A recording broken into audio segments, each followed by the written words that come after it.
या व्हिडिओमध्ये आम्ही मुलांसाठी भाज्यांचे सेवन वाढवण्याच्या समस्येवर वैज्ञानिक आणि सोप्या उपायांवर चर्चा करू। मुले भाज्यांना का नकार देतात? याला फूड निओफोबिया म्हणतात, म्हणजे नवीन खाद्यपदार्थांची भीती। हे नैसर्गिक वृत्ती आणि संवेदना क्षमतेमुळे होऊ शकते। संयम महत्त्वाचा आहे। Repeated exposure. नियमानुसार नवीन भाजीची चव आवडण्यासाठी मुलांना ती 7 ते 10 वेळा चाखावी लागते। प्रयत्न करत राहा, पण जबरदस्ती करू नका। पंचेंद्रियांचा वापर करा, फक्त चव नव्हे तर अनुभव महत्त्वाचा आहे।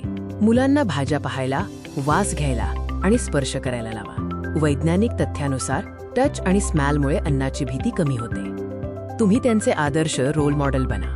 मुले अनुकरण करतात। जर तुम्ही आनंदात भाज्या आणि सॅलड खाल्ले तर मुलांनाही ते आवडेल।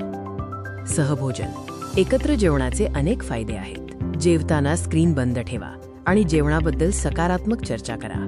संशोधनानुसार एकत्र जेवल्याने मुले जास्त भाज्या खातात। मी हे बनवलंय। मुलांना तयारीच्या प्रक्रियेत सहभागी करा।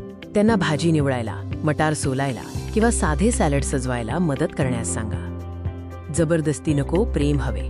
ताट संपवच असा दबाव टाकू नका। 1 बाईट रूल वापरा, म्हणजे फक्त एक घास खाऊन बघा। जेवणाची वेळ आनंदी ठेवा। जर मुले भाज्या बघून नकार देत असतील तर कॅमोफ्लाज टेक्निक वापरा। आवडत्या पदार्थांचे हेल्दी व्हर्जन बनवा आणि हळूहळू चव विकसित करा। पौष्टिक पराठे आणि थेपले, पालक, मेथी, दुधी भोपळा किंवा कोबी बारीक चिरून किंवा प्युरी करून पिठात मिसळा। दही, सॉस किंवा चटणीसोबत सर्व्ह करा। रंगीत इडली आणि डोसा बनवा।